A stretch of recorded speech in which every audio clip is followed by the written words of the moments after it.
Salam hörmətli abituriyentlər, bu gün sizlərlə Göytürk, Uyğur və Xəzər xaqanlıqları mövzusunun izahına baxacağıq. Əvvəlcə qeyd edək ki, Göytürklər Mərkəzi Asiya bölgəsində yaşayan türklər idilər. Yəni Böyük Hun dövlətinin süqutundan sonra Mərkəzi Asiyada yaşamağa davam edirdilər və Mərkəzi Asiyada bir dövlət var, Avar dövləti.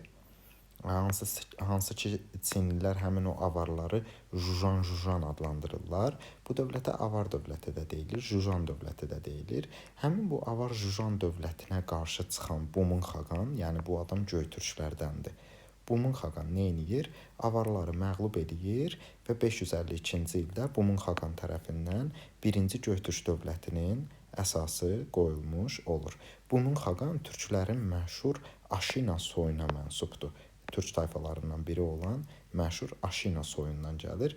Yəni Bumun xaqanın dövləti, Göytürk dövləti Türk adını görürük ki, adında istifadə eləyiblər və Türk adını rəsmi şəkildə qəbul edən ilk Türk dövləti 1-ci Göytürk dövlətidir. 1-ci Göytürk dövlətinin paytaxtı da Ötkən şəhəridir. Biz hal-hazırdakı xəritədə Göytürk xaqanlığının ərazisini görürük. Görürsünüz ki, Çinlə sərhəddə yerləşir və Ötkən şəhəri də Göytürk dövlətinin paytaxtıdır. Baxın, Xəzər dənizindən şərq ərazilərdə yerləşir. Xəzərin şərq bölgəsində bütün Mərkəzi Asiya, indiki Monqolistan, Çinin bəzi torpaqlarını əhatə edir. Hindistanla həmsərhəddir. Həmçinin o dövrdə Göytürk xaqanlığı yarananda Azərbaycan Sasanilər dövlətinin tərkibində idi, Sasanilərlə həmsərhəddir. Yəni bu Göytürk dövlətinin olduğu xəritəsi. Göytürk dövlətində dövlətin başında dayanan şəxsə xaqan deyilir. İkinci şəxs Yabqudur. Xaqandan sonra gələn şəxs Yabqu adlanır və xaqan həm də orduya başçılıq edir. Göytürk dövlətində xaqanın ailəsinə mənsub olan şahzadələr adlandırılır Ticin və ən yüksək əyanlara verilən titul isə şad adlandırılır. Göytürk dövlətində Bumun xaqanın ölümündən sonra hakimiyyətə Muğan xaqan gəlir. Muğan xaqanın fəaliyyəti dövründə dövlət özünün ən qüdrətli dövrünü yaşayır və imperiyaya çevrilir. Dövlətin belə bir idarə quruluşu vardı ki, Göytürk dövlətində Muğan xaqan hakimiyyətdə ola-ola qərb qoluna başçılıq eləyən İstəmi xaqandır. Yəni Yabqu dövlətin bir qoluna başçılıq eləyir. İstəmi xaqan dövlətin qərb qoluna başçılıq eləyir. Muğan xaqan isə dövlətin xaqanıdır. Eyni zamanda bu ikisi bir yerdə dövləti idarə eləyirlər. Göytürk dövlətinin ən qüdrətli dövrünü yaşadığı Muğan xaqanın zamanında Çin Göytürklərdən asılı vəziyyətə salınır. Muğan xaqan asılı vəziyyətə salınır. Necə ki deyirdik ki, Bumun xaqan avarlarla mübarizə aparıbdır. Avar Jujan dövləti ilə mübarizə aparıbdır. Eyni zamanda Muğan xaqan da avarlarla müharibə aparır. Hətta avarları Göytürklərin ərazisindən tamamilə çıxartmağı bacarır. Bəs qərb qolunun başçısı İstəmi neyniyir Muğan xaqanın hakimiyyəti dövründə? Bu adam Sasanilərlə müharibə aparır və Soqdiyanlarını tutur. Yadınızda saxlayın, Axunlar Sasanilərlə müharibədə Heratı ələ keçiriblər. Göytürklər isə Sasanilərlə mübarizədə Soqdiyana vilayətini tutub ələ keçirdirlər. Həmçinin İstəmi xaqan Xəzər tayfalarını da özünə tabe eləyir.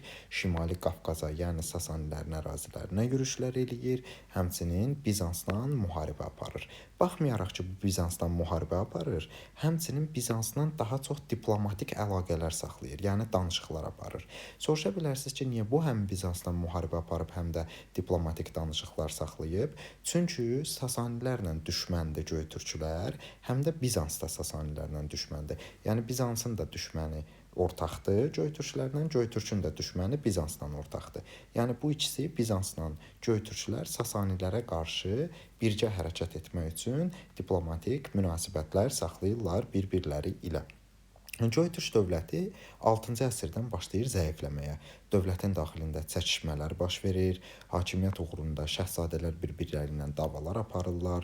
Bəzi şəhzadələr vardı ki, anası Çinlidir. Eyni bu Böyük Hun dövlətində də var idi. Yadınıza gəlirsə, anası Çinli olan şəhzadə ilə anası Çinli olan anası türk olan şahzadə bir-biri ilə mübarizə aparırdılar.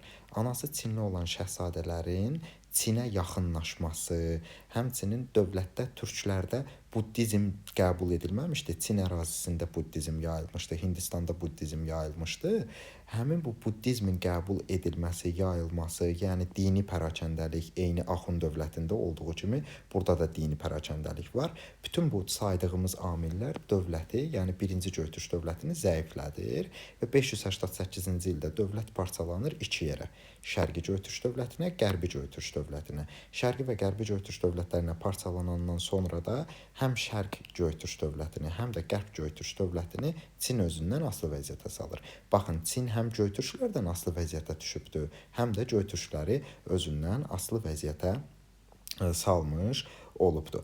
639-cu ildə Göytürk dövlətləri Çindən asılı vəziyyətə düşəndən sonra 639-cu ildə Kür adlı şad, yəni şad ən yüksək əyanına verilən titul idi Göytürklərdə.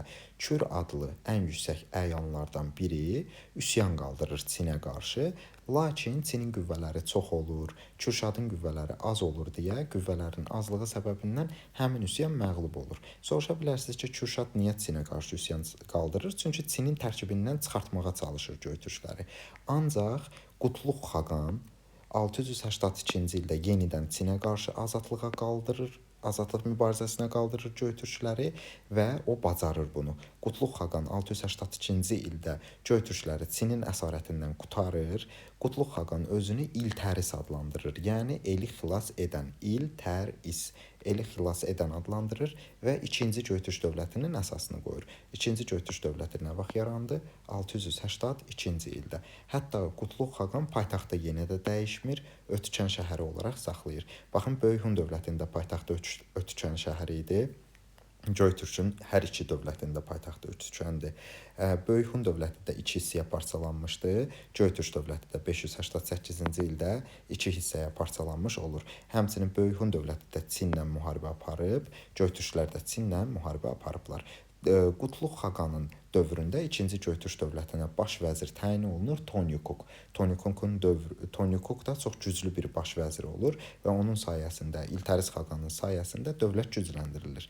İltəris Xaqan özündən əvvəlki şahzadələrin etdiyi səhvi təkrarlamır, Çin qızı ilə evlənmir. Artıq türk qızı ilə ailə həyatı qurur. Çünki kimin anası Çinlidirsə, görürük ki, o gedir Çindən yaxınlaşmaq istəyir.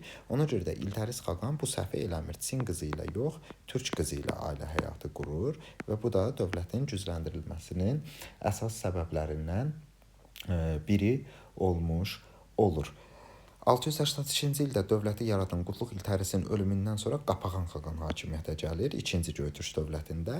Qapağan Xaqanın fəaliyyəti dönəmində əsasən yenidən Çin asılı vəziyyətə salınır. Baxın, 1-ci Göytürk dövlətində Muğan Xaqan Çini asılı vəziyyətə salmışdı. Muğan Xaqan Çini asılı vəziyyətə salmışdı. Muğan Xaqan. 2-ci Göytürk dövlətində isə Qapağan Xaqan Çini asılı vəziyyətə salır. Ondan sonra gələn Bilgə Xaqanın hakimiyyəti dövründə isə Bilgə Xaqan Mərkəzi Asiyada yaşayan türk tayfalarının hamısını özünə tabe eləyir və Bilgə Xaqan həm Çinə uğurlu yürüşlər də həyata keçirdir. Bilgə Xaqanın yürüşlərinin nəticəsində dövlət yenidən qüvvətlənir. Bilgənin də dövründə Tonyukuk baş vəzirdir.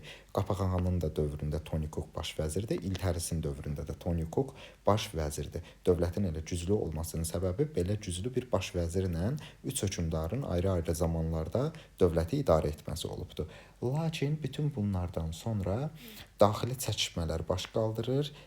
Bilgə Xaqanın ölümündən sonra, Tonyukukun ölümündən sonra, Bilgə Xaqanın qardaşı Kültiginin ölümündən sonra dövlətdə daxili çəkişmələr baş qaldırır və Uyğur tayfaları yaşayırlar dövlətin tərkibində, Göytürk dövlətinin tərkibində. Həmin bu Uyğurlar da üsyana qalxırlar. 744-cü ildə Göytürk dövlətinin ikinci qolu da, 2-ci Göytürk dövləti də süquta uğramış olur. Biz indi keçək danışaq Uyğurlar haqqında. Karlıq və Basmul türklərini, Karluk tayfalarını, Basmulları özünün ətrafında birləşdirməyi bacaran Qutluq Bilgə Külxaqan 744-cü ildə Göytürk dövlətini süquta uğratdıqdan sonra yeni bir dövlət, paytaxtı Ordu şəhəri olan Uyğur dövlətinin əsasını qoyur. Uyğur dövlətinin əsas mübarizədə olduğu Çindir. Eləməs Qutluq Bilge Kül xaqandan sonra hakimiyyətə gələn Moyonçurun hakimiyyəti dövründə Çin Uyğurlara ipəklə xərac ödəməyə başlayır. Çin asılı vəziyyətə salındı. Həm Uyğurlar tərəfindən, həm Göytürklər tərəfindən. 751-ci ildə ərəblər Mərkəzi Asiyaya yürüş eləyirlər. Bir dənə döyüş baş verir, Talas döyüşü. Talas döyüşündə ərəblər qələbə qazanırlar, amma Çin məğlubiyyətə uğrayır. Çinin məğlubiyyətə uğramasından sonra ərəblər Mərkəzi Asiyaya qədər irəliləsələr də, buradakı torpaqlardakı hakimiyyəti, yəni Mərkəzi Asiyadakı hakimiyyəti Uyğurlara təhvil verirlər. Uyğurlar da ərəblərin özlərinə güvənməsindən istifadə edərək Çinin başlayırlar daxili işlərinə qarışmağa. Yəni Uyğurlar Çini hədələyirlər, Çinin daxili işlərinə müdaxilələr eləyirlər, Çini zəiflətməyə çalışırlar. Hətta anası türk olan bir dənə Çin sərkərdəsi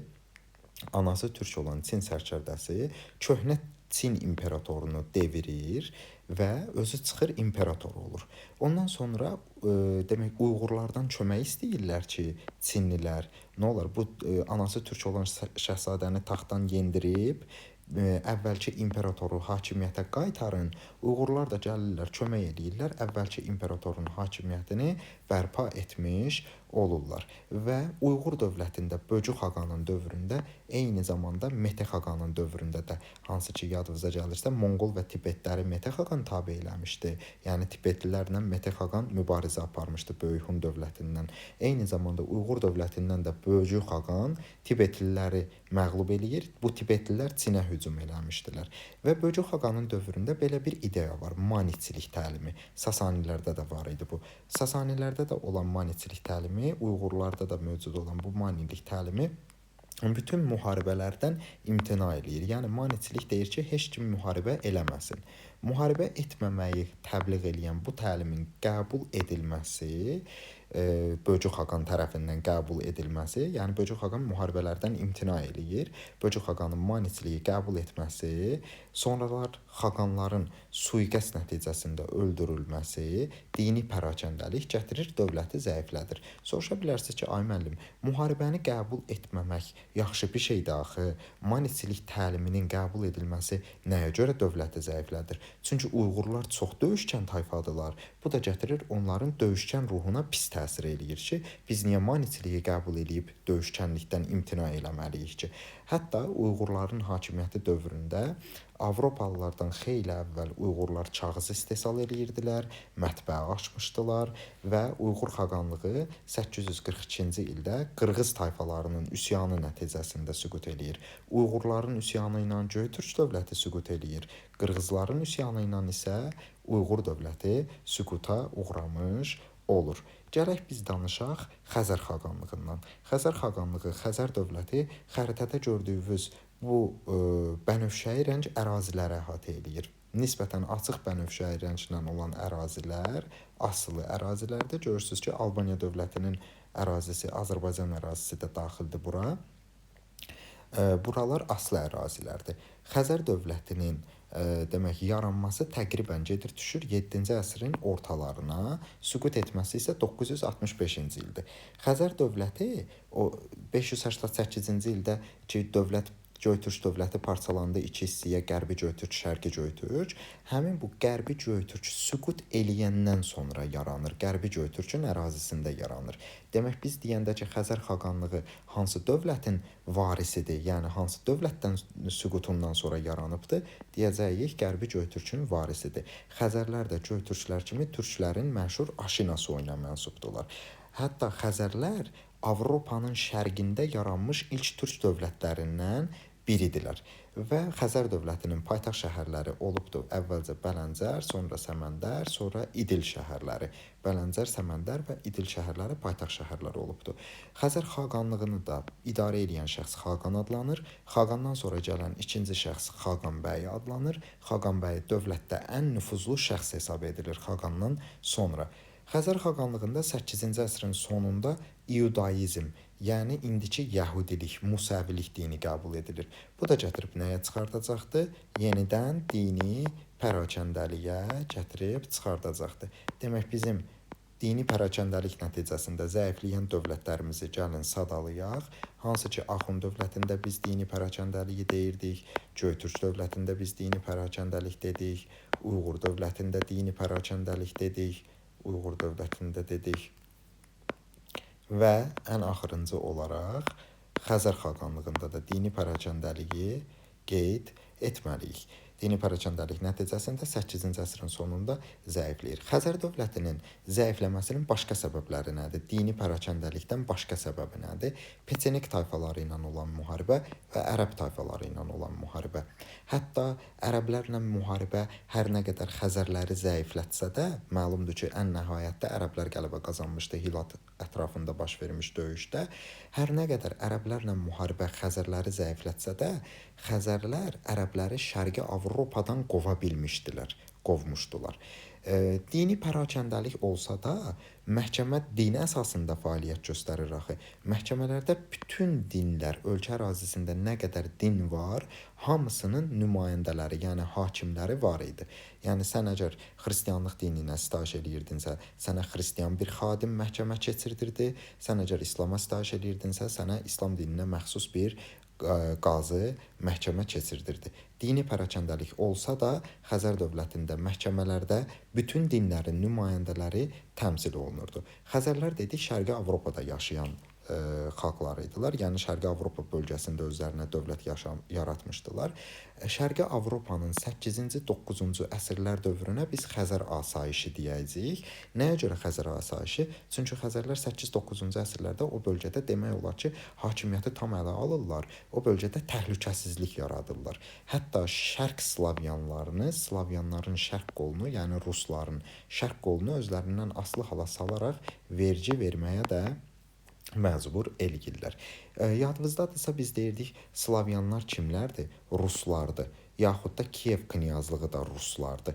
965-ci ildə Slavyanların, Rusların, yaxud Kiyev knyazı Svyatoslavın hücumu ilə 965-ci ildə Xəzər dövləti süquta uğramış olur. Eyni Salarilər dövlətinə də 944-cü ildə kimlər Bərdə şəhərinə hücum eləmişdilər? Slavyanlar. Demək, sizdən soruşsa ki, demək, Salarilər dövləti ilə Xəzər dövlətinin oxşarlığı nədir? Hər ikisi neçənci əsrdə Slavyanların yürüşünə məruz qalıb, 10-cu əsrdə Slavyanların yürüşünə məruz qalıblar.